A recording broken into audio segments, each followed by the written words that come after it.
எனக்கு அடைக்கலம் இல்லாமல் போயிற்று. என் ஆத்துமாவை விசாரிப்பார் ஒருவரும் இல்லை. கர்த்தாவே, உம்மை நோக்கி கூப்பிடுகிறேன். நீரே என் அடைக்கலமும் ஜீவனுள்ளோர் தேசத்தில் என் பங்குமாய் இருக்கிறீர் என்றேன்.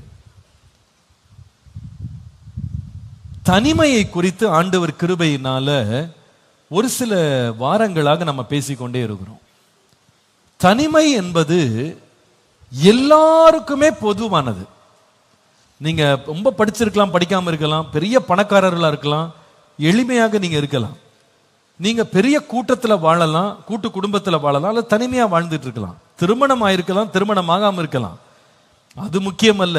நீங்க மனிதனாக வாழுவீர்களானா எல்லா மனிதனுக்கும் பொதுவான ஒரு காரியம் உண்டானால் அது தனிமை. Everybody goes through that. இந்த இடத்துல தாவீதை பார்ப்பீங்களானா அவன் தனிமையை உணர்ந்ததை அவன் சொல்லுகிறான் பாருங்க. வலதுபுறமாய் கண்ணோக்கி பாரும், என்னை அறிவார் ஒருவருமே இல்லை, எனக்கு அடைக்கலமே இல்லை, என் ஆத்துமாவை விசாரிக்கிறதுக்கு ஒருவருமே இல்லை. யாருன்னா இவ்வளவு பெரிய சக்கரவர்த்தி, எப்பவுமே படைகளால் சூழப்பட்ட ஒரு மனுஷன், வேலைக்காரரால் வேலைக்காரிகளால் சூழப்பட்ட ஒரு மனுஷன், தேசத்துல முக்கியமான இடத்துல இருக்க ஒரு மனுஷனுடைய ஸ்டேட்மெண்ட்டை பார்த்தீங்கன்னா, என்னை விசாரிக்க கூட யாருமே இல்லை, எனக்காக பரிந்து பேச, எனக்கு அடைக்கலம் கொடுக்க என்னை அறிந்தவர்கள்னு யாருமே இல்லை. இப்படி ஒரு நிலைமையில அந்த மனிதன் நிற்கிறதை நாம் பார்க்கிறோம். யாருமே இல்லை. இது எப்பயாவது நம்ம வாழ்க்கையில ஒரு நாள் நம்ம சொல்ல ஆரம்பிப்போம், எனக்கு யாரும் இல்லை, எனக்கு யாரும் இல்லை.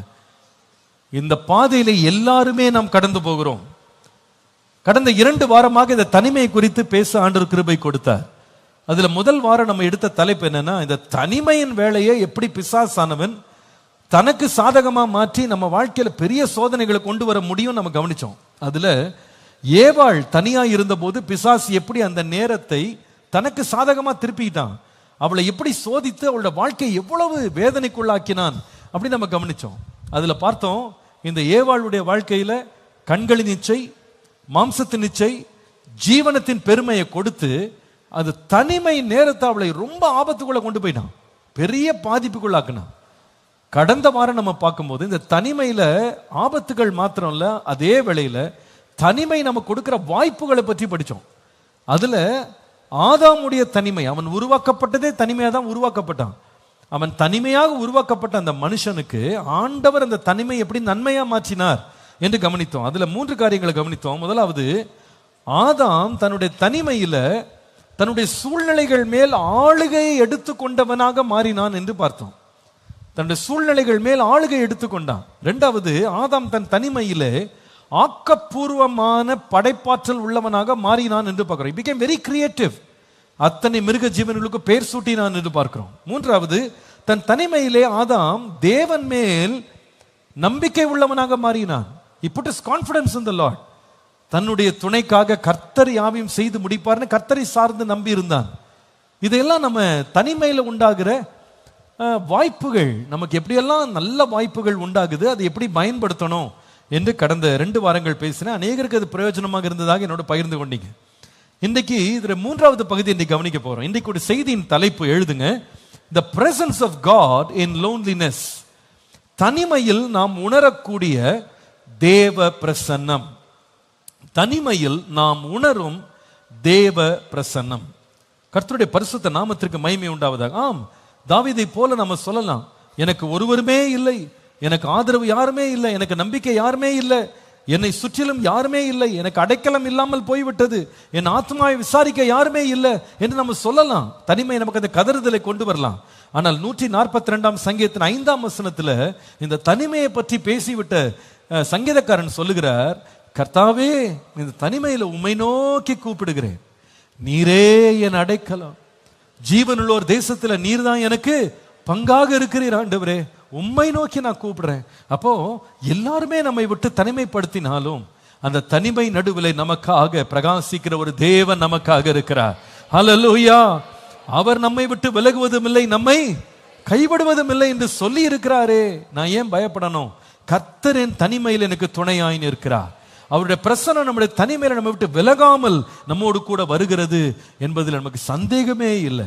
இன்றைக்கு இந்த காரியத்தை நம்ம கொஞ்சம் படிக்க போறோம். இன்றைக்கு இந்த தனிமையில நம்ம உணரக்கூடிய தேவ பிரசன்னத்தை உணர்ந்த ஒரு மனிதனை நாம் இன்றைக்கு கொண்டு வர போகிறோம். இன்றைக்கு தேவ பிரசன்னத்தை தனிமையில உணர்ந்த மனிதன் யார் என்றால் ஈசாக்கு என்கிற மனிதன். இந்த ஈசாக்கின் வாழ்க்கையிலே 3 சந்தர்ப்பங்கள்ல இந்த மனிதன் தன் தனிமையிலே தேவனுடைய பிரசன்னத்தை உணர்ந்ததை நாம் பார்க்க போகிறோம், கற்றுக்கொள்ள போகிறோம். கர்த்தர் நம்முடைய வாழ்க்கையில் இந்த தனிமையில கர்த்தர் நமக்கு துணை நின்று நடத்த நாம் விசுவாசிப்போம். முதலாவது ஆதியாகமம் 24ஆம் அதிகாரம் 63ஆம் வசனத்தை பாருங்கள். ஆதியாகமம் 24:63.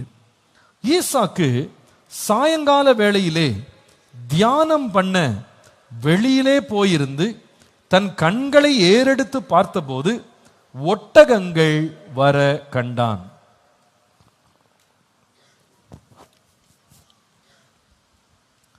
ஈசாக்கு சாயங்கால வேளையிலே தியானம் பண்ண வெளியிலே போயிருந்தான். இந்த சந்தர்ப்பத்தை நம்ம பார்க்கும்போது ஈசாக்கு தனிமையா இருக்கிற ஒரு சூழ்நிலை நம்ம பார்க்கிறோம். தனிமையா போய் வயல் வெளியிலே தியானிக்கிற ஒரு மனுஷனாக நம்ம பார்க்கிறோம். இதுல நம்ம இந்த ஈசாக்கை தனியாக தியானம் பண்ற நிலையில நாம நினைக்கிறோம் தியானம் பண்ணும்போது இவர் ரொம்ப ஆறுதல் அடைஞ்சு அப்படியே தைரியமா இருக்கிறாருன்னு. ஆனா இவருடைய கதையின் பின்னணியை நீங்க பார்த்தீங்கன்னா ஆச்சரியப்படுவீங்க. இந்த பையன் இப்போ தியானம் பண்ற நேரம் 40 வயசு, 40 இயர்ஸ். ஆனா 40 வயதுல இந்த பையன் வயல்வெளிகளில் சுற்றி திரிந்து தியானம் பண்ணும்போது அவனுடைய இருதயம் எவ்வளவு கனத்திருந்தது, எவ்வளவு பாரம் நிறைந்திருந்தது என்பதை நம்மால படிக்க முடியும். அதே 24ஆம் அதிகாரத்தின் 67ஆம் வசனத்தை பாருங்கள். 67ஆம் வசனத்துல வேதம் சொல்லுகிறது, கடைசி பகுதி, ஈசாக்கு தன் தாய்க்காக கொண்டிருந்த துக்கம் நீங்கி ஆறுதல் அடைந்தான் என்று பார்க்கிறோம். அப்ப இந்த மனுஷன் தனிமையா அந்த வயல்வெளியில சுற்றி கொண்டிருந்த பொழுது அவன் மனது எப்படி இருந்ததுன்னு சொன்னா துக்கத்தினால நிறைந்திருந்தது. ஏன் துக்கம் அப்படின்னு சொன்னா வேதம் சொல்லுது, தாய்க்காக என்ன பண்ணானா துக்கம் அடைந்திருந்தானா அந்த துக்கம் நீங்கி ஆறுதல் அடைந்தான் போட்டிருக்கு. தாய்க்காக என்ன துக்கம் அப்படின்னு கேட்டா இவனுடைய வாழ்க்கையை பார்ப்பீங்களானா சில ஆண்டுகளுக்கு முன்பாக இந்த ஈசாக்கு தன் தாயை இழந்த ஒரு மகனாக இருந்திருக்கிறான். இந்த பையன் தன்னுடைய அம்மாவை இழக்கும் போது அவனுக்கு வயசு என்ன தெரியுமா? என்ன வயசு தெரியுமா உங்களுக்கு? யாராவது சொல்ல முடியுமா? இல்ல, சாரி, இல்ல. ஈசாக்குடைய வயது என்ன தெரியுமா? 37 வயது. 37ல அவங்க அம்மா இறந்தாங்க. எப்படி சொல்றோம்? 90 வயதுல சாராள் ஈசாக்கை பெற்றெடுத்தாள். 90 இயர்ஸ் அந்த அம்மாக்கு இருக்கும்போது சாராளை ஈசாக்கை பெற்றெடுத்தாள். ஆனால் சாராள் மரித்த போது அவள் வயது என்ன? நீங்கள் ஆதியாகமம் 32ஆம் அதிகாரம் 1ஆம் வசனம் வாசிப்பீங்களானா அங்கே வாசிக்கிறோம், சாராள் 127 வருஷம் உயிரோடு இருந்தாள். இவ்வளவே சாராளுடைய வயது என்று வாசிக்கிறோம். அப்போ 90 வயதுல பிள்ளையை பெற்று 127 வயதுல அந்த அம்மா இறந்தாங்க அப்படின்னா பையனுக்கு என்ன வயசு? 37 வயது. 37ல இந்த பையன் தாயை இழந்திருக்கான். கொஞ்சம் யோசிச்சு பாருங்க, 37 வயதுல அம்மா இறந்துட்டாங்க. இப்ப இந்த பையனுக்கு 40 வயசு. 40 வயசான கூட அவங்க அம்மா இறந்த துக்கத்தை அவனால் மறக்க முடியல. ஆமா, உறவுகள் அப்படின்றது நம்ம சாதாரணமா நினைக்கிறோம். நம்முடைய உறவுகள் நம்ம வாழ்க்கையில போன உறவுகள் உடையும் போது, பிரியும் போது, நம்மை விட்டு போகும்போது என்ன வயசானாலும் சரி அந்த உறவுகள் விட்டு போன வெற்றிடத்தை நம்மால் மறக்கவே முடியாது. அதான் உண்மை. நீங்க இப்போ இந்த மனுஷனை பார்த்தீங்கன்னா 37 வயது அம்மா இறந்த போது 40 வயசு வரைக்கும் 3 வருஷம் இவனு துக்கம் இவனை விட்டு போகலன்னு தான் நம்ம பார்க்கிறோம். இவங்க அப்பாவுடைய நிலைமை யோசிச்சு பாருங்க. ஆபிரகாமுக்கு சாராளுக்கும் ஆபிரகாமுக்கு 10 வயசு வித்தியாசம். அப்போ சாராளுக்கு 127 வயசுல அந்த அம்மா இறந்தாங்கன்னா ஆபிரகாமுக்கு எத்தனை வயசு? 137 வயசு அவருக்கு. ஆனா அதை குறித்து நாம் வாசிக்கிறோம். நீங்க தயவு செய்து அந்த ஆதியாகமம் 23ஆம் அதிகாரம் 2ஆம் வசனம் வாசித்தீங்கன்னா அங்கே கடைசி பகுதி பாருங்க. சாராள் மரித்த போது ஆபிரகாம் சாராளுக்காக புலம்பி அழுதான். இவருக்கு 137 வயசு, மனைவிக்கு என்ன வயசு? 127. அந்த வயசான காலத்துல மனைவி இறந்த போது அவரால் தாங்க முடியலையா, அவர் புலம்பி எழுதிருக்கார். அப்பனா அர்த்தம் என்னன்னா, மரணம்ன்றது வயசு வரம்பெல்லாம் கிடையாதுங்க. எந்த வயசுல நம்ம விட்டு நம்ம நேசிக்கிறவங்க, நம்ம உறவுல இருக்கிறவங்க எல்லாம் பிரிஞ்சு போனா கூட அது நிரப்ப முடியாத ஒரு வெற்றிடத்தை விட்டு போகுது. அது ரொம்ப வேதனையை விட்டுட்டு போகுது. பாருங்க, சில பேர் மரண வீட்டுக்கெல்லாம் போயிட்டு தெரியாம ஒன்று சொல்லிடுவாங்க, அழாதீங்க அழாதீங்க. அது நம்ம விசுவாசிகள் சில பேர், அழக்கூடாதுமா, நம்மளாம் ஆண்டவர் பிள்ளைங்க அழக்கூடாது அப்படி பைபிள் எங்கேயுமே போடல. நம்பிக்கை இல்லாம துக்கப்படக்கூடாதுன்னு தான் போட்டிருக்கே தவிர அழக்கூடாதுன்னு போடல. ஏன் அப்படி சொல்றேன் அப்படின்னா, லாசரு மரித்தான்னு கேள்விப்பட்டு இயேசு வீட்டுக்கு போனாரு. அவன் சகோதரி அவரிடத்துல வந்த உடனே இயேசுவே கண்ணீர் விட்டார்னு போட்டிருக்கு. இயேசு அழாம இல்லை, இயேசு அழுதார். தன்னுடைய சகோதரனாகிய யோவான் ஸ்நானகன், அதாவது தன்னுடைய கசின் பிரதர் யோவான் ஸ்நானகன் சிறைச்சேதம் செய்யப்பட்டு கொல்லப்பட்டான் ஏரோதுவினால. இந்த செய்தி இயேசுவுக்கு வந்தது. அதை கேள்விப்பட்ட போது இயேசு எல்லாரையும் விட்டு தனிமையா போயிட்டு தனியா கிரீவ் பண்ணியிருக்கார், தனியா துக்கம் கொண்டாடி இருக்கிறார். அப்ப மாம்சத்தில் இருக்கும்போது இந்த ஒரு துக்கம் ஒன்று இருக்குங்க. ஏன்னா உறவுகள் அப்படின்றது நம்ம வாழ்க்கையை விட்டு பிரியும் போது அல்லது நம்ம விட்டு போகும்போது அது ஒரு பெரிய துக்கத்தை, சில பேர் சில உறவுகள் இருக்கிற வரைக்கும் அதுக்கு விலை தெரியாது, போன பிறகுதான் விலை தெரியும். அதனுடைய எவ்வளோ பெரிய இடத்தை அவங்க பிடிச்சிட்டு இருந்தாங்கன்றது போன பிறகுதான் தெரியும். இவனுடைய வாழ்க்கை அப்படிதான். போன பிறகு அவங்க அம்மா போனதுக்காக 40 வயசு பையன் துக்கமா உட்காந்துருக்கான். 137 வயது உள்ள ஆபிரகாம் புலம்பி அழுறாரு. நான் இந்த வார்த்தையை சொல்லும்போது ஒரு வார்த்தை கண்டிப்பா சொல்லி ஆகணும். என்ன தெரியுமா, நம்ம வாழ்க்கையில உறவுகள் எல்லாம் கட்டும்போது ரொம்ப கேர்ஃபுல்லா கட்டணும். ஏன்னா உறவுகளை கட்டுறது ரொம்ப ஈஸி, அது நம்மளை விட்டு பிரிஞ்சு நம்மளை உடைக்குது பாருங்க. அந்த நேரம் எவ்வளவு பெரிய பாதிப்பை நமக்குள்ள உண்டாக்கிட்டு போகுன்றத மறக்காம இருக்கணும். சில பேர் இன்னைக்கு உறவுகள் எல்லாம் விளையாட்டா ட்ரீட் பண்றாங்க, ரொம்ப கேஷுவலா ரொம்ப பிளேஃபுல்லா ட்ரீட் பண்றாங்க. இப்ப நேற்றுக்கு வேற வேலண்டைன்ஸ் டேன்னு வேற சொல்லி கொண்டாடுறாங்க இந்த உலகத்துல. அதுல பார்த்தா காதலர்கள் தினம்னு அங்கங்க பூவை கொடுக்கறது, இதை கொடுக்கறது, இப்ப தலானியை கொடுக்கறது, பொம்மையை கொடுக்கறது, இப்படி எல்லாம் போட்டு ஐ லவ் யூன்றது ரொம்ப சாதாரணமான வார்த்தையா போச்சு. பார்க்கற ஆளெல்லாம் லவ் யூ தான் இப்போ. இதுல சில பேர் மயங்கி போய் love you love you love யூன்னு சுத்திட்டு உட்காந்துற 13 வயசு 15 வயசு பிள்ளை கூட என்னன்னே தெரியாது, அதெல்லாம் லவ் பண்றான்னு சுத்திட்டு உட்காந்துருக்கு. அவங்களுக்கு தெரியல இந்த உறவுகளை without responsibility and without a commitment உங்க வாழ்க்கையில நீங்க கட்டி கொண்டிருக்கிற இந்த உறவுகள்லாம் இருக்கு பாருங்க, எந்த ஒரு ஊர்ஜிதமே கிடையாது, எந்த ஒரு அடித்தளமே இல்லை. வரவங்க போறவங்களாம் லவ் மியூட் சொல்லிட்டு போயிடலாம். ஆனா அதை ஏற்றுக்கொண்டு அதை கொண்டாடிக்கிட்டு இருக்க ஒருவருடைய இருதயம் எவ்வளவு பாதிக்கப்படும்ன்றது நிறைய பேருக்கு தெரியாது. சமீபத்தில் ஒரு பிள்ளைய கூட்டு வந்தாங்க, ஒரு பையன் நல்லா படிச்சிருக்காங்க, நல்ல படிப்பு, உயர்கல்வி படிச்சிருக்கான், நல்லா சம்பாதிக்க போனா அவனை பல ஆயிரங்கள் லட்சங்கள் சம்பாதிக்க முடியும். அந்த பையன் தாடியை வளர்த்து வியாதிக்காரனை போல ஒரு பைத்தியக்காரனை போல கொண்டு வந்து உட்கார வைக்கிறாங்க. வேற ஒரு இடத்துல இருந்து கொண்டு வந்தாங்க அவங்க பெற்றோர், கண்ணீர் வடிக்கிறாங்க. ஒரே பிள்ளை உட்கார வச்சிருக்காங்க. பாஸ்டர் 1 இயர் அவன் வீட்டுக்குள்ள முடையும் கிடக்கிறான் பாஸ்டர், சாப்பிடுறது கிடையாது, தூங்குறது கிடையாது, பைத்தியக்காரனை போல மாறிட்டான் பாஸ்டர், நீங்க அவனுக்கு ஆலோசனை கொடுங்க, அவனுக்கா ஜோம் பண்ணுங்க உட்கார வைக்கிறாங்க. விசாரிச்சு கேட்டா என்னப்பா அவன் பிரச்சனைன்னு கேட்டா அவன் சொல்லுகிறான், பாஸ்டர் ஒரு பிள்ளைய நான் 8 வருஷம் லவ் பண்ணேன், 8 இயர்ஸ் அவ பின்னாடியே போனேன் பாஸ்டர், அவன் என்கிட்ட என்னென்னமோ வாக்குறுதிகளை கொடுத்தான், நான் நம்பினேன், அப்படியே அவளை நம்பிட்டான் பாஸ்டர், 8 வருஷம் கழிச்சு வேறு ஒருவனை கல்யாணம் பண்ணி செட்டில் ஆயிட்டா பாஸ்டர். அன்றையிலேருந்து மனம் உடைஞ்சது தான், அதுலேருந்து எழும்பவே முடியல அவனால. அப்பதான் நினைச்சேன், வாக்குறுதிகளை எந்த நிச்சயம் இல்லாமல் கொடுக்கும்போது எவ்வளவு பெரிய பாதிப்பை ஒரு மனுஷனுடைய வாழ்க்கையில உண்டாக்கும் பாருங்க. இன்றைக்கு கேஸ் போட முடியாது, குடும்பம் போய் பேச முடியாது, ஏன்னா நீ சும்மா விரும்பின, அதுக்கு இட்ஸ் நாட் லீகல். நீ பெற்றோருடைய அனுமதியும் பெற்றோருடைய ஆதரவும் இல்லாமல் இந்த மாதிரி உறவுகள்ல போயிட்டு துணிஞ்சு போய் இறங்கும் போது பிரச்சனை வந்துச்சுன்னா யாத்தையும் பேசக்கூட முடியாது, தனிமைப்படுத்தப்பட்டு விடுவாய், அவ்வளவுதான். அந்த பிள்ளைங்க பாருங்க உடஞ்சு நொறுங்கி தனித்தனியா போய் அழுதுகிட்டு, தனியா கூப்பாடு போட்டுக்கிட்டு, தனியா போய் ஒளிஞ்சுக்கிட்டு, டிப்ரெஷனுக்குள்ள போயிட்டு, சூசைடல் தாட்ஸ்குள்ள போயிட்டு, கையை கிழிச்சுக்கிறது, மாத்திரையை சாப்பிடுறது, தூக்கில தொங்குறது எல்லாம் ஏங்க நடக்குது? ஏன்னா அந்த உறவுகளை பற்றி அவங்களுக்கு என்ன இல்லைன்னா ஒரு சரியான அறிவு கிடையாது. அதெல்லாம் விளையாட்டா ஏதோ ஒரு நல்ல ஒரு குதூகலம் கிடைக்குது, ஒரு சந்தோஷம் கிடைக்குதுன்னு உள்ள ஓடிடுறாங்க. ஆனா சூடுபட்டு வெளியே வரும்போது அது ஆறுறது எவ்வளவு கஷ்டம் தெரியுமா? இந்த உடைஞ்சு போன இருதயத்தை ஆற்றுறது எவ்வளவு கஷ்டம் தெரியுமா? அதை எத்தனை பேர் பேசினாலும் அந்த இருதயங்கள் எல்லாம் குணமாக்குறது ரொம்ப கஷ்டம். அது எவ்வளவு பெரிய தனிமையில ஒரு மனுஷனை விடுது தெரியுமா? அந்த துக்கத்தை எந்த வார்த்தையாலும் நம்ம ஆற்றவே முடியாதுங்க. உறவுகள்கிட்ட மட்டும் விளையாடவே கூடாது. ரொம்ப கேர்ஃபுல்லாக இருக்கணும். நம்ம ரொம்ப ஜாக்கிரதை. இன்னைக்கு நான் பார்க்குறேன் ஸ்கூல் பிள்ளைங்கள்லாம் வந்து இன்னைக்கு இன்ஃபேக்சுவேஷன்ற பேரில் ஒருத்தர் மேலே கவரப்பட்டு போயிட்டு ஐ லவ் யூ லவ் யூன்னு படிப்பை விட்டுட்டு, பாடத்தை விட்டு, வாழ்க்கையை விட்டுட்டு, வருங்காலத்தை விட்டுட்டு இதே தாரக மந்திரமாக உட்காந்துருக்காங்க. அவ உன்னை பார்க்குறான்னு பக்கத்தில் ஒருத்தி இடிக்கிறது, உன்னை தான் பார்த்துட்டு இருக்கான் பார், உன்னையே பார்க்குறான். இவன் ஒருத்தன் இடிக்கிறது, அவ தான் உன்னை பார்த்துக்கிட்டு இருக்காங்க. இதை நம்பிக்கிட்டு படிப்பை விட்டுட்டு, போர்டை பார்க்கறது விட்டு, பக்கத்தில் காலங்களெல்லாம் பார்த்துக்கிட்டு பாடம் போச்சு, எல்லாம் போச்சு. எத்தனை பேர் வாழ்க்கை அங்கே கெட்டு போச்சு இன்னைக்கு?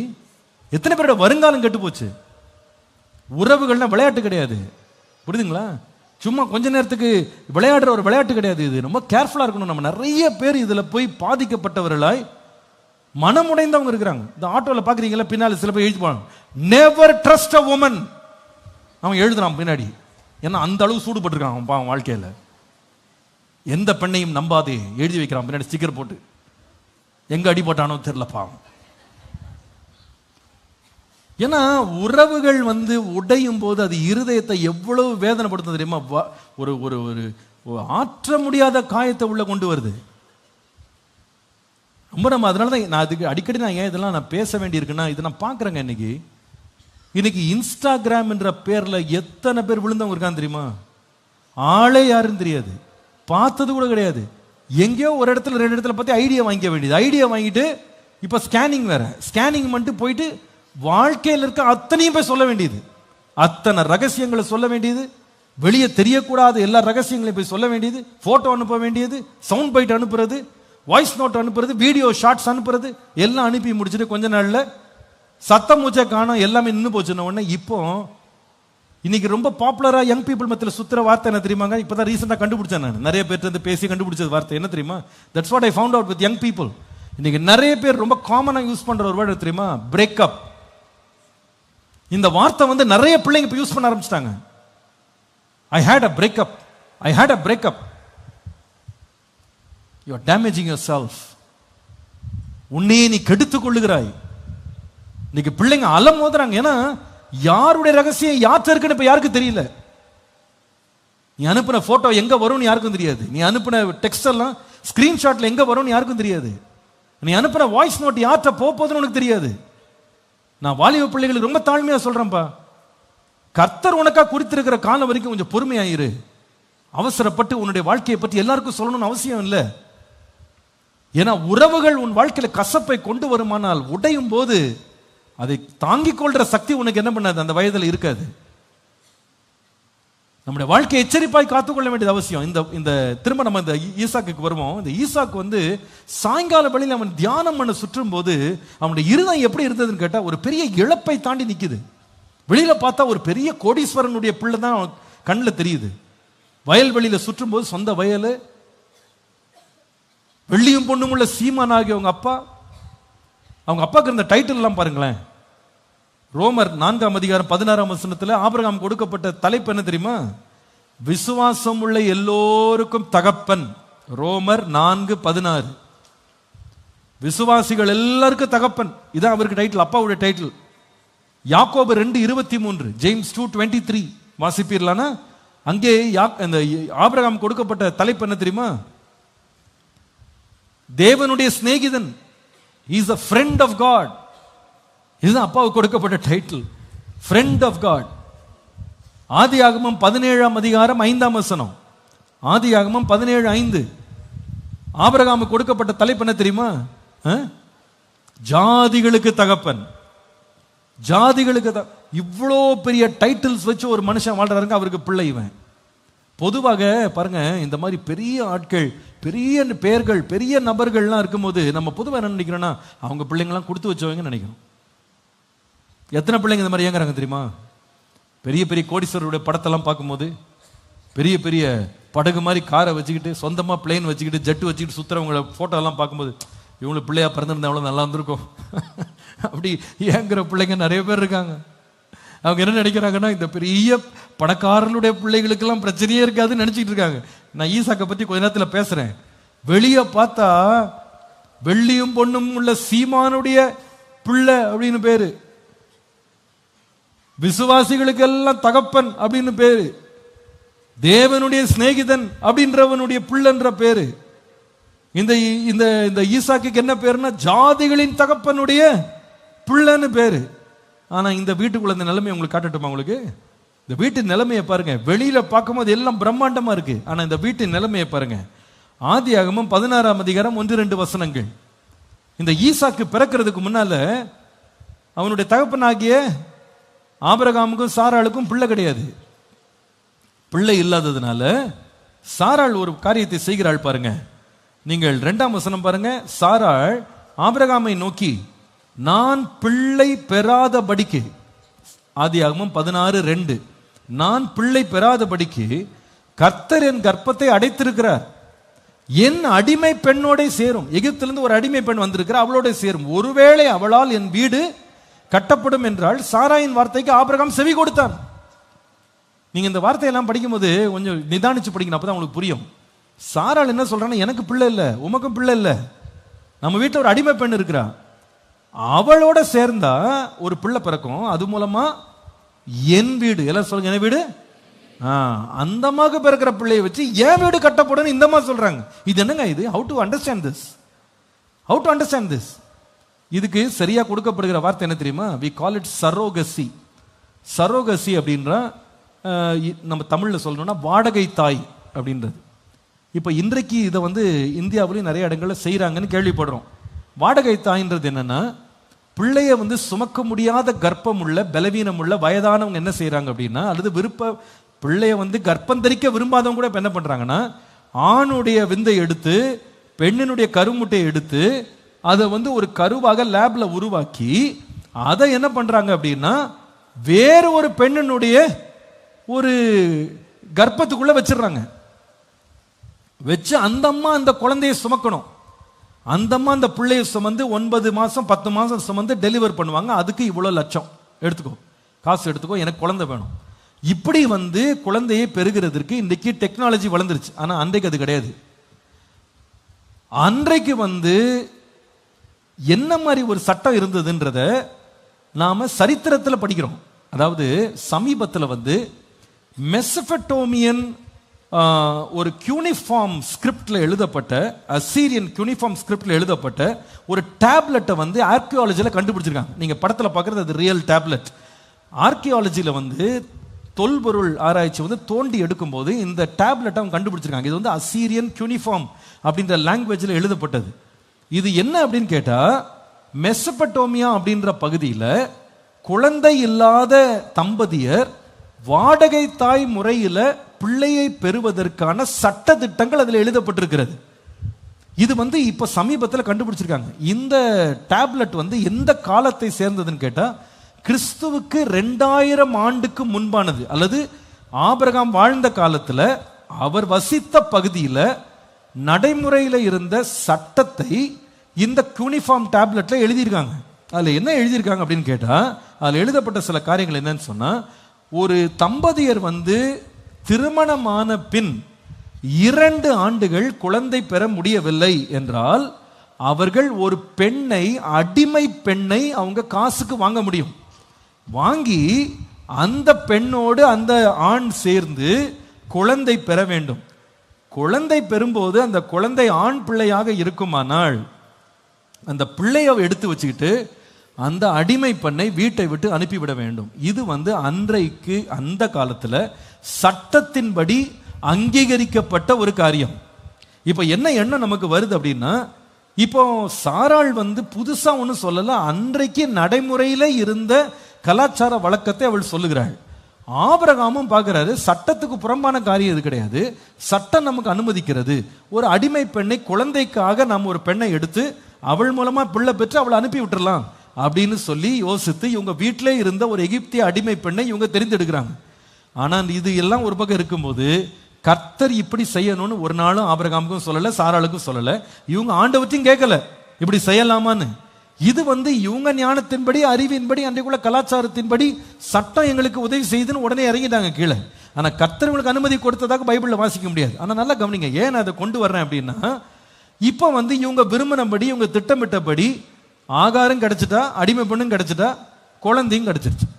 ஆனா நல்லா கவனிங்க, என்றைக்கு இவங்க இந்த திட்டத்தை செயல்படுத்த துவங்கினாங்களோ அந்த நாள்ல இருந்து குடும்பத்துக்குள்ள பெரிய பிரச்சனை ஆரம்பிச்சதுன்றதை நான் பிந்தின வசனங்களை வாசிக்க முடியும். இப்ப நீங்க பாருங்க, ஆதியாகமம் 16ஆம் அதிகாரம் 5ஆம் வசனத்துல என்ன நடக்குன்னா, இந்த ஆகார் ஆபிரகாமின் மூலமாக கர்ப்பம் தரித்து விட்டேன் என்று அவள் கண்டுபிடித்த உடனே நடந்தது என்னன்னு கேட்டா, இந்த நாச்சியாரை அல்லது தன்னுடைய எஜமாட்டியை அசட்டையாக பார்த்தாள், அற்பமாக எண்ணினாள். நீ யாரு, குழந்தை இல்லாதவ, நான் தான் குழந்தை பெற்றேன் அப்படின்னு இந்த அம்மா நினைக்க ஆரம்பிச்சாங்க. அவ்வளவுதான். இப்போ என் வீடு கட்டப்படும் இந்த அம்மா சொன்ன ஆளுக்கு ஃபுல்ல டெம்பர் ஏறிடுச்சு. நீ யார், ஒரு அடிமை, நான் உனக்கு ஐயோ பாவன வாழ்வை கொடுத்து என் பிள்ளைய சுமக்கிறதுக்கு உனக்கு கொடுத்தா ஆசீர்வாதம் வந்தவனே என்ன அசட்டை பண்றியா, உன்னை என்ன பண்றான் பாருன்னு இந்த அம்மா நேரம் ஆபிரகாம்கிட்ட போனாங்க. அவ என்ன பண்றா தெரியுமா, என்னே அசட்டை பண்றா, கர்த்தர் நியாயம் தீர்க்கட்டும் நமக்கு முன்னாடி. ஒண்ணு ஆபிரகாம் ஆடி போயிட்டாரு. அவரு ஏமா உன் பார்வையில என்ன தோணுதோ நீ என்ன பண்ணு செய்யுட்டாரு. பாருங்க, அவ்வளவுதான். அம்மா மற்ற பவர் கொடுத்தா சும்மா இருக்குமா, அந்த அம்மா என்ன வேலை செய்தா பாருங்க. வேதம் சொல்லுது 6ஆம் வசனத்தின் அடுத்த பகுதி, அப்பொழுது சாராய் அவளை கடினமாய் நடத்தினபடியால் அவளை விட்டு ஒரே ஓட்டம் பிடிச்சா பாருங்க. எந்த அம்மா நசுக்கி இருந்தா இவ எதுவும் வேணான்னு தூக்கிட்டு ஓடிட்டா பாருங்க. குழந்தையோட ஓடிட்டா, வயிற்றுல குழந்தை இருக்கு, ஓடிட்டா.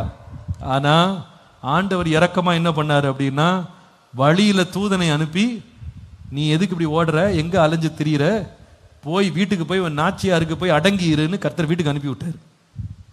ஆனா சாராளுக்கு கோபம் குறைஞ்சது இல்லை அப்படின்றது பின்னால் உங்களுக்கு காண்பிக்கிறேன். வீட்டை விட்டு விரட்டுறக்காக தான் இந்த அம்மா இவ்வளவு பிரச்சனை கொடுத்தாங்க. இவ ஓடிடுவான்னு பார்த்தா கர்த்தர் வழியில தடுத்து போக சொல்லிட்டாருன்னு இந்த அம்மா வீட்டுக்கு வந்துட்டாங்க. இப்போ ஆகாரம் சேர்ந்துட்டா, கொஞ்ச நாள்ல பிள்ளையும் பிறந்துட்டான்.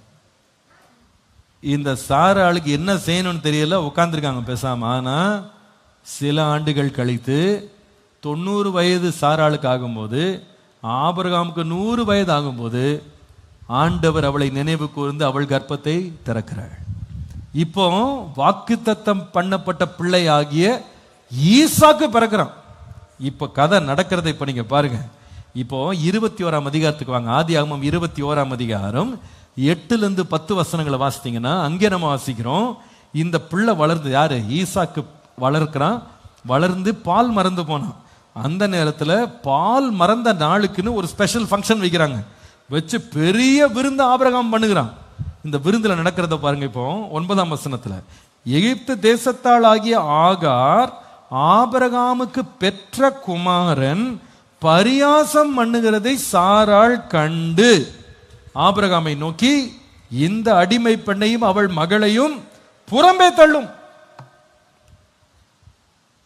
இந்த ஸ்டோரி ரொம்ப இன்ட்ரெஸ்டிங்கா இருக்கு. இப்ப என்னன்னா, பொதுவா பாருங்க, பிள்ளைங்கள்லாம் ஒருத்தர் கிண்டல் பண்ணிக்கிறது, பரிகாசம் பண்ணிக்கிறதுலாம் ரொம்ப சர்வசாதாரணம். இதெல்லாம் புது கதை கிடையாது.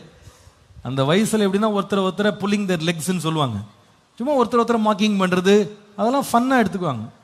அந்த பெரிய பண்டிகையில இஸ்மவேல் யார பரிகாசம் பண்றா, ஈசாக்க பரிகாசம் எல்லாரும் தான் பார்த்துருப்பாங்க. ஆனா எல்லாரும் அமைதியா போனாலும் சாராள் கண்ணில் அது ரொம்ப ரொம்ப பெருசா தெரிஞ்சு. ஏன் தெரியுமா, இந்த அம்மாவுக்கு பல வருஷம் வன்மம், இதுங்களை எப்படிடா விரட்டுறது, செட்டில் ஆயிட்டாளுங்களே இங்க, இவளும் பையனும் செட்டில் ஆயிட்டா. கடைசியில் பாருங்க, பையனை கிண்டல் பண்ணான்ற ஒரு குற்றத்துக்கு இப்ப நிக்கிறா பாருங்க. இப்போ அந்த அடிமை பெண்ணை மாத்திரம் இல்ல, முக்கியப்படுத்துற வார்த்தையை காட்டுற மாதிரி என்ன கோவம் அவளுக்கு வந்திருக்கு பாருங்க. பாருங்க, இந்த அடிமை பெண்ணின் இந்த அடிமை பெண்ணையும் வாசிங்களா, நீங்க வாசிக்கணும் எல்லாம், அப்பதான் உங்களுக்கு புரியும். இந்த அடிமை பெண்ணையும் யார் மகள், அவள் மகன்.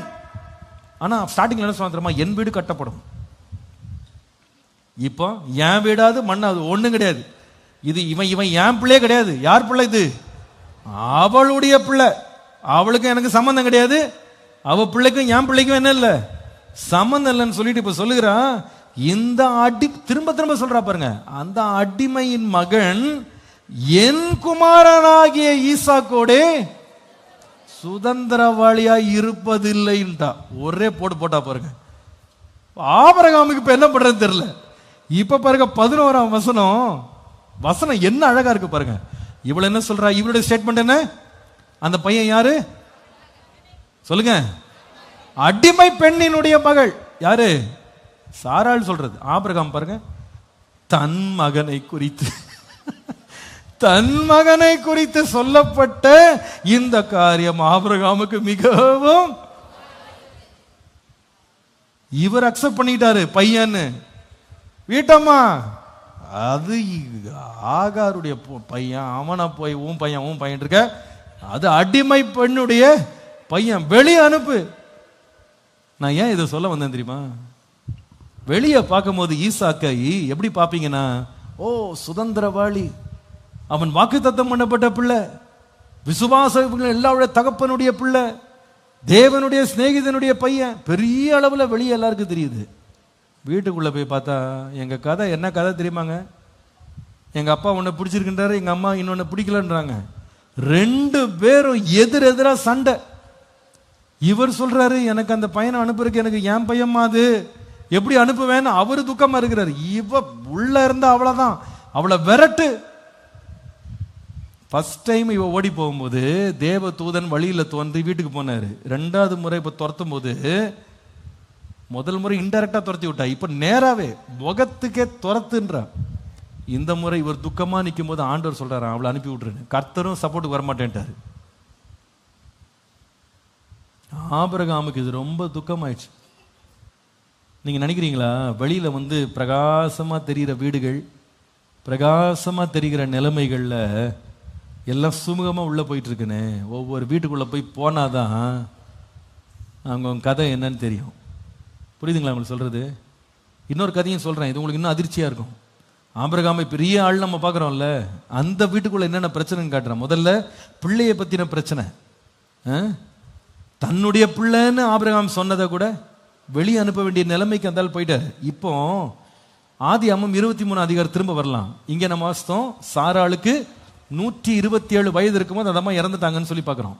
ஆனா அதிர்ச்சி ஊட்டும் ஒரு வார்த்தை 2ஆம் வசனத்தில் இருக்கு. வாசிங்க 2ஆம் வசனத்தில், கானான், எல்லாரும் சேர்ந்து வாசிங்களேன். கானான் தேசத்தில் உள்ள எபிரோன் என்னும் கீரியாத் அர்பாவிலே சாராள் மரித்தாள். அப்பொழுது ஆபிரகாம் சாராளுக்காக புலம்பி. இது என்னங்க ஆபிரகாம் வந்துன்னா அர்த்தம் என்ன? இவர் எங்க இருந்தார்? இவரு யோசிக்க தோணுதா இல்லையா உங்களுக்கு? எங்க வைஃப் இறந்துட்டாங்க, ஆபிரகாம் அழுதான், புலம்பி அழுதான்னா புரிஞ்சுக்க முடியும். இவர் வந்தாரு, அழுதுட்டு போனாருன்னா அப்ப அர்த்தம் என்ன? இவர் எங்க இல்ல? இவரு உண்மை என்ன தெரியுமா? நான் இதை குறித்து நான் ஆராய்ச்சி பண்ணேன். யூத வேத பண்டிதர்களுடைய வியாக்கியானங்கள் என்னன்னு ஆராய்ச்சி பண்ணேன். அப்போ இதுல கண்டுபிடிச்சேன், அதுல என்ன சொல்றாங்க அப்படின்னா, உங்களுக்கு தெரியும், ஆதியாகமம் 22ஆம் அதிகாரத்துல இந்த ஒரே பேரான குமாரன் நேசபுத்திரனை ஆண்டவர் ஈசாக்க ஆபிரகாம்கிட்ட நீ போய் தகன பலியாக எனக்கு கொடுன்னு சொன்ன உடனே, இவர் பையனை 2 வேலைக்காரங்களோட ஒரு கழுதையை தூக்கிட்டு போயிட்டார். இவர் வீட்டுல சொல்ல, வைஃப்ட சொன்ன மாதிரி பைபிள் இல்ல, இவர் கொண்டு போயிட்டார். இவர் கொண்டு போயிட்டு பலி செலுத்த போனவர் தான் ஆண்டவர் தடுத்து நிறுத்தி அவன் உயிரோட திரும்பி வந்துட்டான். அப்ப அவன் பையனுக்கு கீழே இறங்கி வந்துட்டாங்க. ஆனா எப்படி முடியுதுன்னு பாருங்க கதை. 22ஆம் அதிகாரம் 19ஆம் வசனம் பாருங்க. 22:19, ஆபிரகாம் தன் வேலைக்காரரிடத்திற்கு திரும்பி வந்தான். ஆபிரகாம்னா மேல மலையிலிருந்து பையனோட வேலைக்காரங்களை கீழே விட்டு போயிட்டார் இல்லையா, அவங்களுக்கு திரும்பி வந்த பிறகு அவர்கள் எழுந்து புறப்பட்டு ஏகமா எங்க போனாங்க? பெயர்செபாவுக்கு போனார்கள். ஆபிரகாம் பெயர்செபாவிலே, இப்ப உங்களுக்கு புரிஞ்சிருச்சா என்ன கதைன்னு?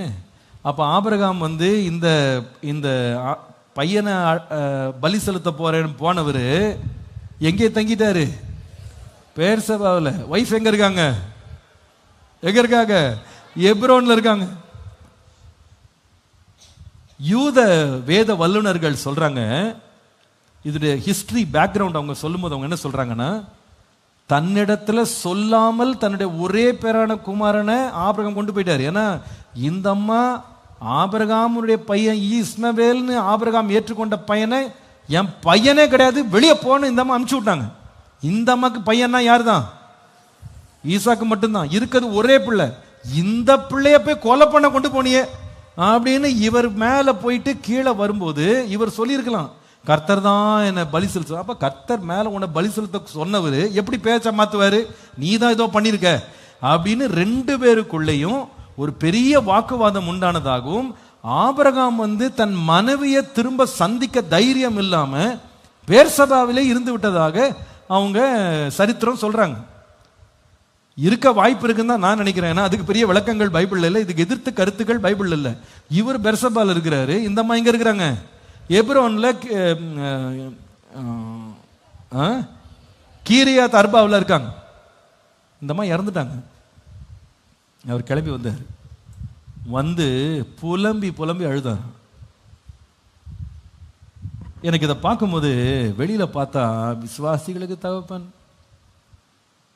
பெரிய நிலைமையில் இருக்கிறாரு, தேவனோடையே பேசுவார், முகமுகமா பேசுவார், தேவனுடைய நண்பன். இதெல்லாம் ஊருக்கு தெரிஞ்ச கதை. ஆனா வீட்டுக்குள்ள பார்த்தா எவ்வளோ பெரிய குழப்படி, எவ்வளோ பெரிய பிரச்சனைகள் இருக்குது அப்படின்றத அறிந்தவன் ஈசாக்கு தான். சிறு வயது முதல் இந்த போராட்டங்களை அவன் நேரடியா பார்த்து கொண்டு வந்திருக்கிறான். அவனுடைய தகப்பனுக்கும் தாய்க்கும், அவனுடைய தாய்க்கும் அவனுடைய சகோதரனுக்கும் இருந்த பிரச்சனைகள் எல்லாத்தையும் அவன் நேரடியா பார்த்துருக்கான். நிறைய வெளியில பாருங்க, நம்ம தனிமை உணர்வுகள் எப்போ ரொம்ப பெருசாகும்னு சொன்னா, வெளியில பார்க்கும்போது எல்லாரும் நம்மளை வேற மாதிரி பார்ப்பாங்க, உள்ள இருக்கும்போது தான் உண்மையான நிலைமை என்னன்னு தெரியும். சமீபத்தில் ஒரு துக்கமான சம்பவம் நம்ம சபையில் நடந்தது. ஒரு வாலிப பிள்ளை ஒரு பிரச்சனையில் தண்ணியை மாய்த்து கொண்டாள். ரொம்ப வேதனை, அது ரொம்ப மனசு சங்கடம். அவங்க வீட்டுக்கு போயிருந்தேன். நான் வீட்டுக்கு போய் அந்த குடும்பத்தோடு உட்காந்து பேசிகிட்டு இருந்தேன். அந்த அம்மா கதறி கதறி அழுதாங்க அந்த பிள்ளைக்காக. அழுதுட்டு என்கிட்ட சொன்னாங்க, பாஸ்டர் என் பொண்ணுக்கு உங்களனா ரொம்ப பிடிக்கும் பாஸ்டர், ஆனால் உங்களை அவள் பார்க்க மாட்டா, அவள் வந்திருக்கலாம் பாஸ்டர், ஆனால் அவள் அடிக்கடி ஒரு வார்த்தை சொல்லுவா. என்ன சொல்லுவா தெரியுமா? நான் கேப்ரியல் பாஸ்டருக்கு பிள்ளையா பிறந்திருந்தா எவ்வளோ நல்லா இருந்திருக்கும் அவள் சொல்லுவாளாம். ஹேனா ஆண்டி வயிற்றில் பிறந்திருந்தா நான் எவ்வளோ நல்லா இருந்திருப்பேன் அப்படின்னு அவள் குடும்பத்தினுடைய பிரச்சனைகள் நடுவில் அவள் சொல்வாளாம். இந்த வீட்டில் பிறந்திருந்தா எவ்வளோ நல்லா இருக்கும். அப்போ பொதுவாக பிள்ளைங்க எப்படி நினைக்கிறாங்க, என் வீட்டில் இருக்க பிரச்சனையை பார்க்கும்போது வேற ஒருத்தருடைய வீடு எப்படி இருக்கு, நல்லா இருக்கு. எல்லார் வீட்டுக்கும் அப்படிதான், இக்கரைக்கு அக்கறை பச்சை தான். அப்போ நம்ம என்ன நினைக்கிறோம்னா, வெளியில் இருக்கிற தோற்றத்தை வச்சுட்டு அவங்களுக்கு எந்த சிக்கலுமே இருக்காது, எந்த சவாலுமே இருக்காது, எந்த போராட்டமுமே இருக்காது, எந்த பாடுமே இருக்காது நம்ம நினைக்கிறோம். அன்றைக்கு அவ அப்படிதான் நினைச்சா.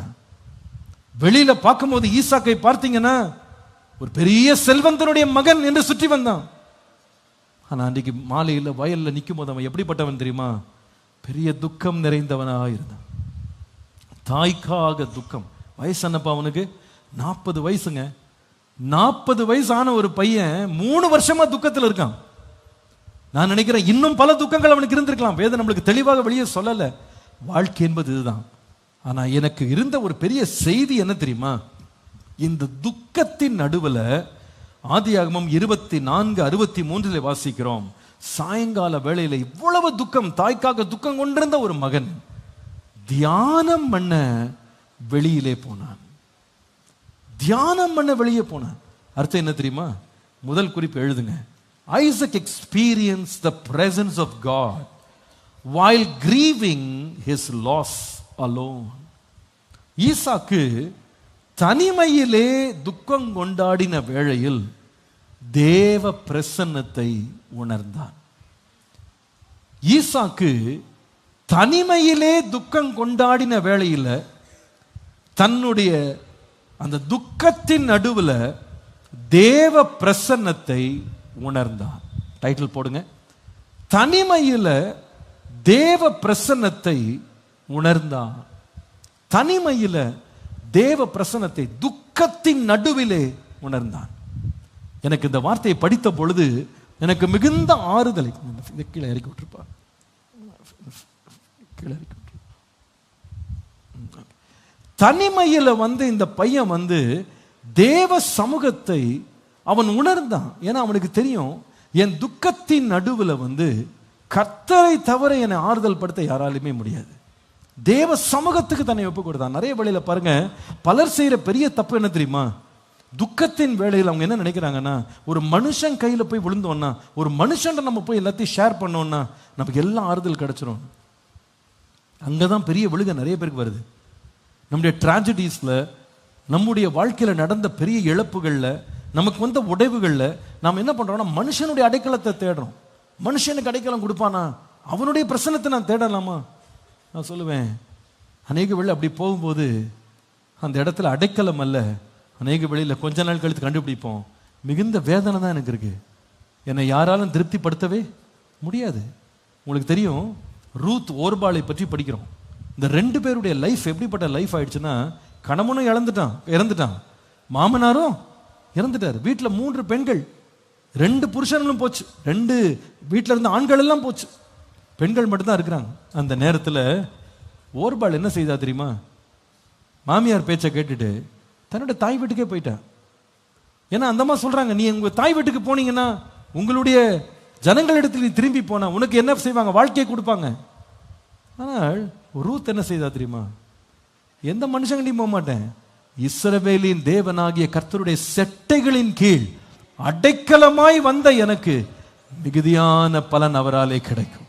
கர்த்தரை சார்ந்து கொண்டா. அவளுடைய தனிமையில, வெறுமையில, அவளுடைய வாழ்க்கை உடைந்து போன நேரத்தில் கர்த்தரை தஞ்சமாய் அவள் ஏற்றுக்கொண்டாள். பாருங்க, நிறைய பேருடைய லைஃப்ல நான் பார்த்துருக்கேன், அவங்க எந்த இடத்துல வழுவுறாங்கன்னு கேட்டா, அவங்க லைஃப்ல ஒரு பெரிய டிசப்பாயின்மெண்ட், பெரிய டிஃபீட், பெரிய ஒரு பிரச்சனையில மாட்டிக்கிட்ட போது யாராவது நம்மளை ஆதரவு கொடுக்க மாட்டாங்களா, ஆறுதலா பேச மாட்டாங்களா, யாராவது நம்மளை அரவணைக்க மாட்டாங்களா, இப்படிதான் ஓடுறாங்க. அந்த நேரம் ஆதரவு கொடுக்கிறபடி, அரவணைக்கிறபடி, கொஞ்ச நேரம் அப்படியே நமக்கு அன்பா பேசுற மாதிரி நம்மளுக்கு ஒரு சூழ்நிலை உருவான உடனே நம்ம நினைக்கிறோம், ஓ நான் தஞ்சம் புகுந்துட்டேன். ஆனா கொஞ்ச நாள் கழித்து கொடுக்குற ஆறுதலுக்கு எல்லாமே மாறி போச்சு. இப்போ ஆரம்பத்தில் ஆறுதலா பேசினாங்க, இப்போ ஆதரவு கொடுக்க யாருமே இல்லை. இதே போல எத்தனை சோக கதைகள் நான் கேட்டிருக்கேன் தெரியுமா? பாஸ்டர், நான் ரொம்ப டவுனா இருந்த நேரத்தில் இந்த ஆள் மேல அப்படியே அன்பு வச்சேன், அவங்க தான் ரொம்ப அன்பா பேசினாங்க, என்கிட்ட ரொம்ப ஆதரவா பேசினாங்க.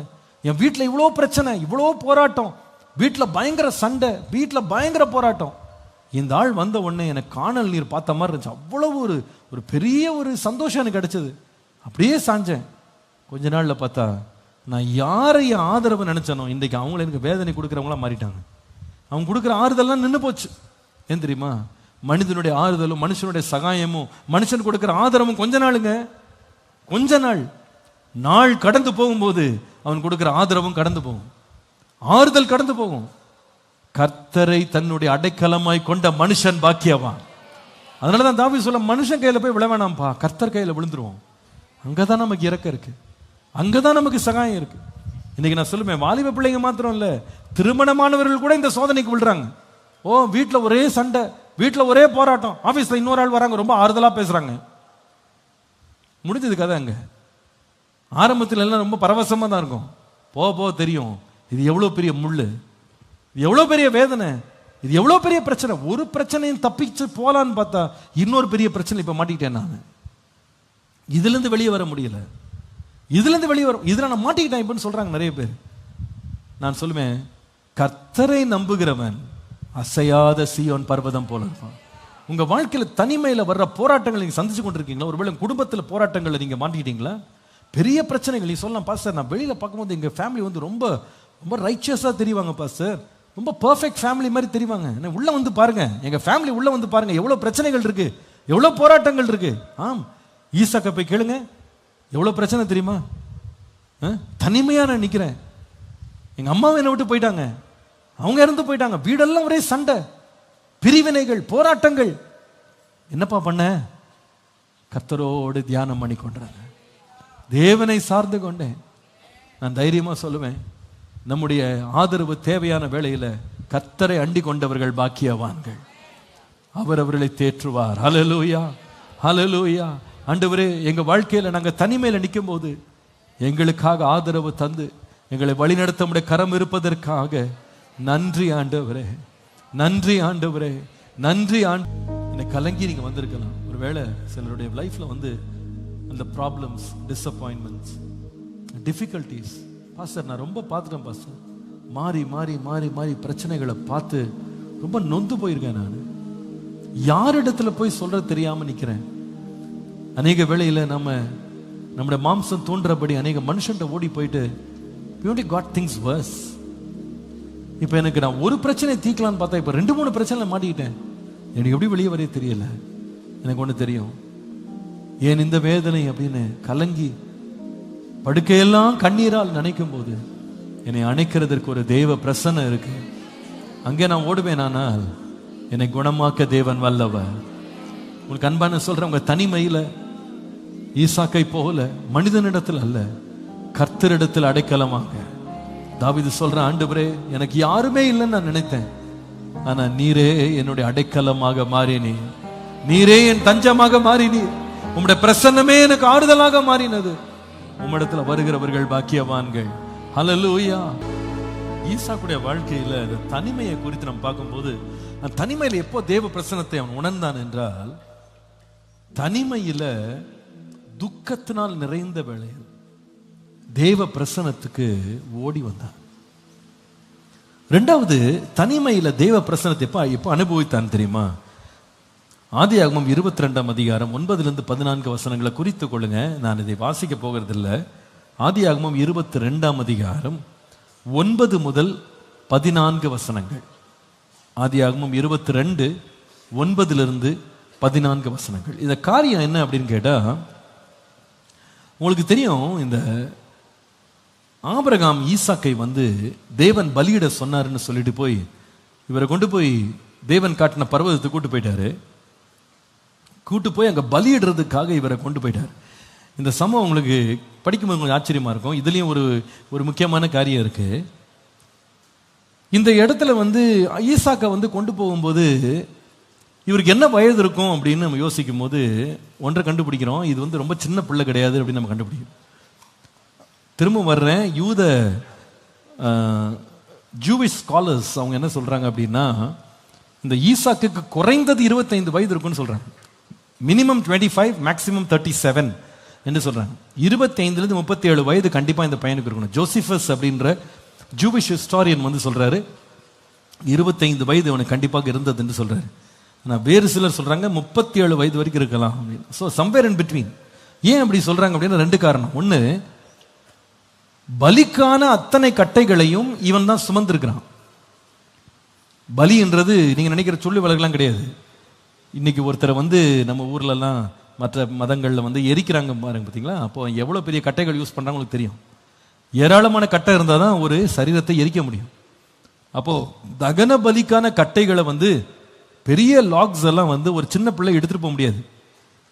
நிச்சயமாக வளர்ந்த ஒரு திடகாத்திரமான ஒரு புருஷன் தான் அத்தனையும் சுமக்க முடியும்ன்றது ஃபர்ஸ்ட் காரணம். இன்னொன்னு என்னன்னா, இத்தனையும் சுமந்துகிட்ட அவன் வெட்டாந்தரையில் நடந்து போல, he was walking up the mountain, மலையின் மேல ஏறி கொண்டு போனான். அப்போனா நிச்சயமாவே ஒரு நல்ல ஹெல்த்தி பாடி, நல்ல குரோன் மேன் இருந்தால் தான் இதெல்லாம் தூக்கிட்டு போக முடியும். அப்போ எல்லாரும் கணிக்கிறது 25 37 வயசு. சரி, அது இருக்கட்டும். அந்த 25 30 ஏதோ ஒரு வயசு இருக்கு. இப்போ இந்த பையனை விறகெல்லாம் ஏற்றிட்டு அப்பா கொண்டு போயிட்டார். போற வழி அவன் கேட்குறான், டேடி நெருப்பு இருக்கு, கத்தி வச்சிருக்கீங்க, விறகு இருக்கு, பலி எங்கன்னு கேட்குறேன். பலி மிருகம் எங்க அப்படின்னு. மேலே வாப்பா, கர்த்தருடைய பர்வதத்தில் என்ன செய்யப்படும், பார்த்து கொள்ளப்படும் கூட்டு போயிட்டார். இந்த பையனும் அப்பாவை அப்படியே நம்புறான். அப்பாவை இவன் ரொம்ப நேசிக்க வாய்ப்பு அதிகம் இருக்கு. அப்பா இவன் மேலே உயிரே வச்சிருக்காரு. மேலே போறாங்க. மேலே போனே பலிபீடத்தை கட்டுறாங்க, கட்டைகள் எல்லாம் அடுக்குறாங்க. அடுத்த உடனே அப்பா சொல்றாரு, பையனை படு பண்றாரு. யோசிச்சிருப்பான், எதுக்கு படுக்க சொல்றாரு தெரியலையேன்னு. சரிதான், ட்ரையல் பார்க்கறாரு போலன்னு நினைச்சிருப்பான் பொழுது.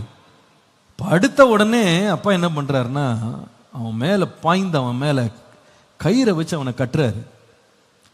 என்னுடைய தாட் என்னன்னா, இட்ஸ் மை அசம்ஷன், என்னுடைய தாட் என்னன்னா, இந்த பையன் அப்பா செய்யற செய்கையை பார்த்துட்டு கொஞ்ச நேரத்தில் அப்படியே உறைஞ்சு போயிருப்பான்னு நினைக்கிறேன்.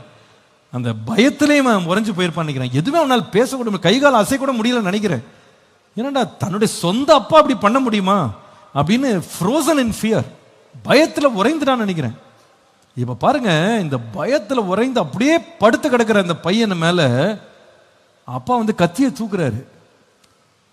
அந்த நிலைமையை கொஞ்சம் யோசித்து பாருங்க. ஏன்னா இப்ப இவன் கத்துனாலும் இவனுக்கு உதவி செய்யறதுக்கு ஆள் கிடையாது. இருந்த 2 வேலைக்காரனும் கீழே நிக்கிறான். இந்த மலை மேல வேற யாருமே கிடையாது. கத்தியை தூக்குறது அப்பா, யாரை கூப்பிடுறது, அம்மாவும் இல்லை கூட, யாரும் கிடையாது. கத்தியை தூக்குறான். அந்த தனிமையான வேளையில இங்க நடந்த ஒரு சம்பவத்தை பாருங்க.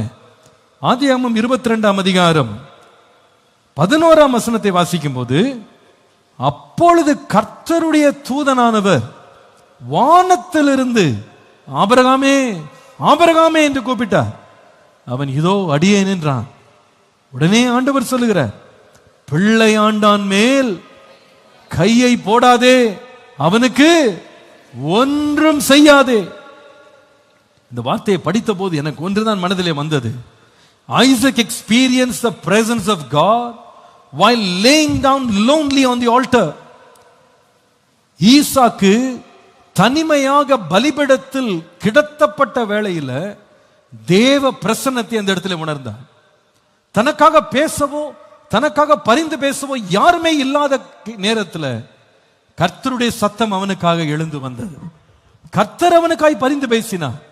கர்த்தர் அவனுக்காய் எழுந்து, இந்த பிள்ளையின் மேல் என்ன செய்யாதே, கத்தியை நீட்டாத, அவனுக்கு ஒன்று செய்யாத, பிள்ளைக்கு தீங்கு செய்யாத. கர்த்தர் அவனுக்காய் பேசினார். இவன் பேச முடியல, பேசுவதற்கு உலகத்தில் யாரும் இல்லை. ஆனால் அந்த தனிமையில் கர்த்தருடைய பிரசன்னம் அங்கே வெளிப்பட்டது. நான் உங்களுக்கு தைரியமா சொல்ல முடியும், ஒரு மனிதன் கர்த்தரை நம்பி சார்ந்து போவானால் அவனுடைய தனிமையின் வேளையில அவன் சந்திக்கிற போராட்டங்கள், அவன் சந்திக்கிற பிரச்சனைகள் நடுவில் தேவனே அவனுக்காய் எழுந்து பரிந்து பேச உண்மை உள்ளவராய் இருக்கிறார். ஒருவேளை இன்னைக்கு இந்த செய்தி கேட்டுக்கொண்டிருக்க சில பேர் நீங்க சொல்லலாம், பாஸ்டர் என் தலை மேல கத்தி தொங்குறது போல இருக்கு, நான் ஒரு பிரச்சனையில மாட்டியிருக்கேன், எப்ப மேல வந்து விழுன்னு தெரியாது, இந்த நீட்டப்பட்டவங்க கையில இருந்து எப்படி தப்பிப்பேன்னு எனக்கு தெரியாது. அவங்க பேசுகிற வார்த்தைகள், அவங்க திட்டமிட்டிருக்கிற திட்டமிடல்கள், அவங்க சொல்லுகிற காரியங்களை பார்க்கும் பொழுது இவர்கள் கைக்கு தப்பு வைக்கிறவங்க எனக்கு யாருமே இல்லை, உதவி செய்ய ஒருவருமே எனக்கு இல்லை என்ற நிலைக்கு நீங்க வந்திருக்கலாம். ஆனா தேவனுடைய நாமத்தினால் நான் தைரியமா உங்களுக்கு சொல்லுகிறேன், கர்த்தரை நாம் சார்ந்து கொள்வோமானால் அந்த ஆபத்து நேரத்தில் நமக்காக எழுந்து பேசுகிற ஒரு தேவன் இருக்கிறார். கத்தியை நீட்டாதே, பிள்ளைக்கு ஒன்றும் செய்யாதே என்று நமக்காக பேசுகிற தேவ சத்தம் கர்த்தர் நமக்காக எழுப்புவா. ஹல்லேலூயா. ஆபத்து காலத்தில் என்ன நோக்கி கூப்பிடு, அப்பொழுது நான் உனக்கு மறு உத்தரவு அருளி செய்வேன். உன்னை உயர்ந்த இடத்தில் அடைக்கலமாய் நான் வைப்பேன். நம்முடைய தேவன் நம்மை தப்பு வைக்க வல்லவர். தேவ பிரசன்னத்தை எப்போ உணர முடியும் தெரியுமா? உதவி செய்ய யாருமே இல்லை என்ற தனிமையில சிக்கும் போது கர்த்தர் நமக்காய் வந்து யாவையும் செய்து முடிக்கிற தேவனாய் இருக்கிறார். அன்றைக்கு தானியேல் அவனுடைய சத்தம் வெளியே தெரிய முடியாதபடி சிங்க கவியில் அடைக்கப்பட்டான். அவனுடைய ஆபத்திலிருந்து அவனை யார் விடுவிக்க முடியும்? எந்த ராஜாவும் விடுவிக்க முடியாது. அந்த நேரத்தில் வேதம் சொல்லுகிறது, கர்த்தர் தம்முடைய தூதனை அனுப்பினார்.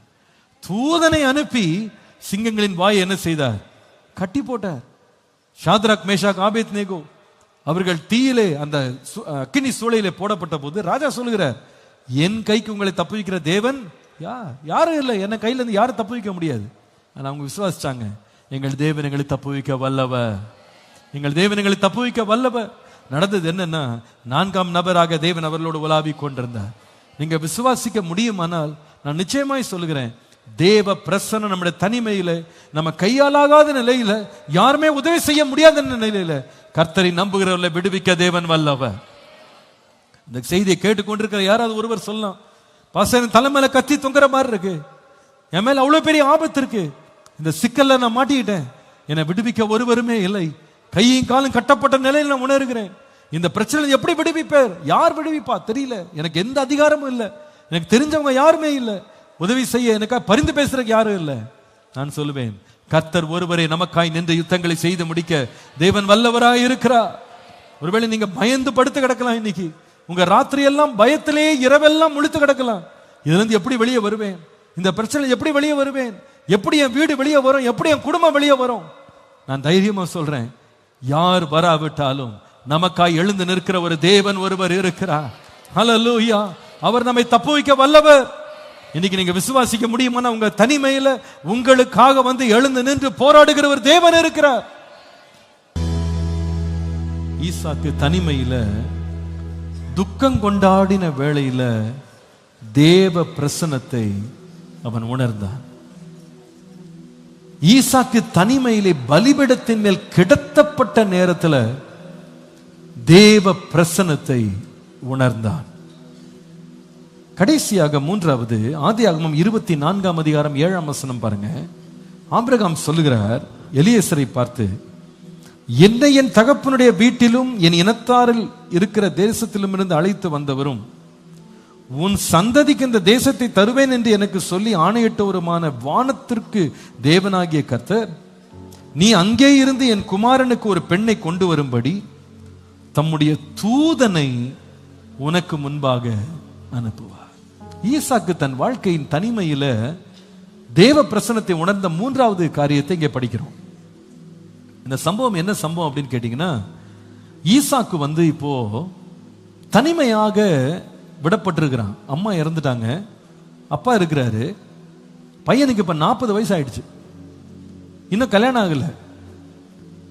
இப்ப பையனுக்காக பெண் தேடுறதுக்கு அப்பா போக முடியாதுன்னா அவருக்கு அவ்வளவு வயசாகி போச்சு. அவருக்கு கிட்டத்தட்ட இப்போ 140 வயசு கிட்ட ஆகி போச்சு இல்லையா? இந்த வயசுல இந்த பிள்ளைக்கு பெண் தேடுறதுக்கு இவருக்கு பயணம் பண்ண முடியல. வீட்டில் ஒரு வேலைக்காரன் இருக்கான், அவன் தான் சின்ன வயதுலேருந்து பிறந்ததுலேருந்து வேலைக்காரனா இருக்கிறான். அந்த அடிமை பையனை கூப்பிடுறாரு, எலியேசரை கூப்பிடுறாரு, எப்பா என் பையனுக்காக நீ ஒரு பொண்ணு தேடிட்டு வா அப்படின்னு அவரை அனுப்புறாரு. அனுப்பும்போது சொல்றாரு, நீ ரொம்ப சாமர்த்தியசாலி தான், நீ ரொம்ப எக்ஸ்பீரியன்ஸான ஒரு ஆள் தான், நீ அனுபவசாலி அறிவாளி தான், நான் உனக்கு சொல்ற எல்லா காரியத்தையும் நீ செய்வ எனக்கு தெரியும். ஆனா எனக்கு ஒன்று சொல்றேன், நீ போகும்போது கர்த்தர் உனக்கு முன்னால தம்முடைய தூதன் அனுப்புவார். நீ எனக்காக என் மகனுக்காக ஒரு பெண்ணை நீ கொண்டு வருவாய். இந்த வார்த்தையை நான் படித்த பொழுது எனக்கு ஒரு காரியம் தான் என் மனதிலே வந்தது. ஈசாக்கு தனிமையிலே தன் மனைவியை அல்லது தன் துணையை தேடின வேளையில் தேவ பிரசன்னத்தை உணர்ந்தார்.